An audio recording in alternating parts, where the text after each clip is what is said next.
हर जगह रोना रोना, मेरे बच्चे अच्छे नहीं, मैं बड़ा परेशान। क्या बात कर रहे हैं आप? ये बच्चा तो आपकी कमाई है, असास है, हुस्न है, नस्ल है, असल है, और इस कदर ज्यादा तकलीफ देना, जगह जगह शिकायतें, जगह जगह बातें। हमारे बच्चे हमारे हैं ना, तो उनकी इज्जत किसकी है?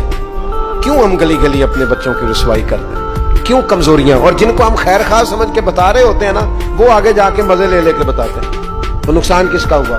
वो किसी ने कहा था, उलझे उलझे बिखरे बिखरे रोज शब देखेगा कौन, लोग तेरा जुर्म देखेंगे सबब देखेगा कौन। लोग माफी नहीं देते, लोग दरगुजर ही नहीं करते। इंसानों से गलतियां हो जाती हैं, लेकिन अगर किसी ने तौबा कर ली, और सही हदीस में मौजूद है, नबी पाक अलैहिस्सलाम ने फरमाया, अगर कभी किसी बंदे से कोई गुनाह हो गया, फिर उसने तौबा कर ली, अगर किसी ने उस बंदे को दोबारा वो गुनाह याद कराया, तो अल्लाह ताला इस बंदे को याद कराने वाले को सजा देगा मरने से पहले। इसी तरह अल्लाह ताला ने हजरत इंसान को भी पैदा किया है।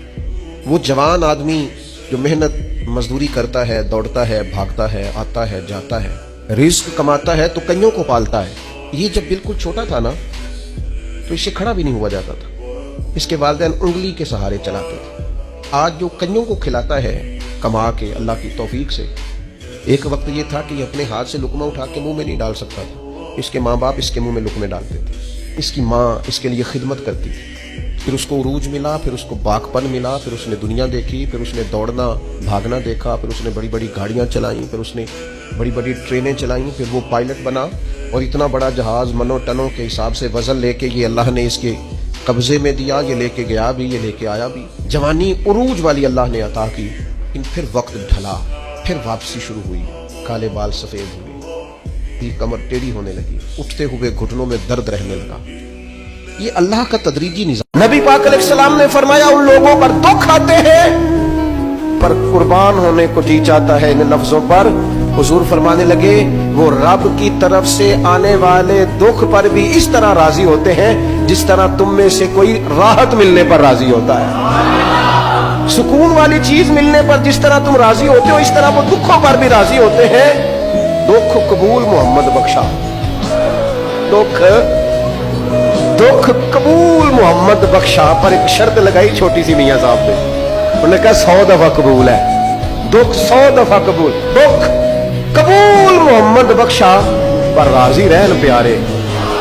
ये शर्त ये है कि तू राजी रह, तू राजी रह, दुख कबूल मोहम्मद बख्शा, राजी रह न प्यारे। और हजरत सुल्तान साहब कहने लगे, असा कीती जान हवाले रब दे, ऐसा इश्क कमाया असी मरन तो पहलो ही मर गया, बाहू ता मतलब क्या। मेरे रसूल पाक सल्लल्लाहु ताला अलैहि वसल्लम ने बात खोली है, तरगीब व तरहीब में हदीस है, अल्लाह करे ये कभी चस्का लग जाए, ये वाला मजा आ जाए, तो फिर तो घर में दस्तरखान नहीं बिछा हुआ होगा, फिर तो रंग ही कोई और होगा।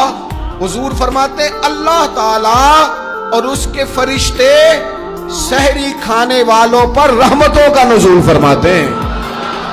खाई रोटी जा रही है, पका हुआ खाना है, लेकिन हुजूर फरमाते हैं रब भी रहमतें फरमा रहा है, और अल्लाह के हुक्म से फरिश्ते भी रहमतों का नुज़ूल कर रहे हैं सहरी खाने वालों पर।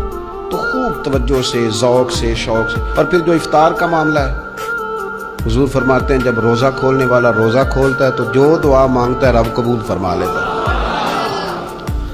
यानी इफ्तार का वक्त ऐसा टाइम है जो दुआओं की कबूलियत का वक्त है। इफ्तार करना भी है, कराना भी है। हज़रत मौला अली ने ना इरादा कर लिया दूसरी शादी करने का, पैगाम निकाह आया उन्हें, हज़रत अली ने इरादा किया अब सबके लिए जायज़ है दूसरी शादी करनी। और खैर हमारे जो मर्द हज़रात हैं उन्होंने तो बड़ा ठीक ठाक करके उन्होंने फतवा याद किया है कि मर्द के लिए 4 बीवियाँ रखना जायज़ है। अगली बात भी है, अगर इंसाफ कर सके तो। सैयदा पाक के दिल में कुछ ख्याल आया, मामूली हस्ती नहीं ना, कुछ लोग ऐसे होते हैं वो हंस पड़े तो फूल खिल जाते हैं, और वो उदास हो जाए ना तो खुद ब खुद खिजा आ जाती। लगता है आज कोई उदास हुआ था, सारे चमन में उदासी छा गई। हजरत फातिमा उदास हुई, परेशान हुई, हुजूर को पैगाम गया। नबी पाक मिंबर पे बैठे, फरमाया सुनो लोगों, फातिमा मेरे जिगर का टुकड़ा है, कुर्बान जाएं। ये भी अंदाज होता है, फरमाया ये मेरे जिगर का टुकड़ा है, जिसने इसे नाराज किया उसने मुझे नाराज किया। جس نے اسے راضی کیا اس نے مجھے راضی کیا. پاک رسول کی پاک بیٹی, عزت والے نبی کی عزت والی, شانوں والے رسول کی شانوں, وہ جس نے معزز کیا گھرانے کو, اور حسین پال کے جس نے دیا زمانے کو. حضرت علی شیر خدا رضی اللہ تعالیٰ عنہ کہتے ہیں میں حاضر بارگاہ ہوا, حضور آپ جیسے حکم کریں. تو حضور نے فرمایا سب کے لیے جائز ہے دوسرا نکاح کرنا, پر جب تک میری بیٹی موجود ہے علی تیرے لیے جائز نہیں.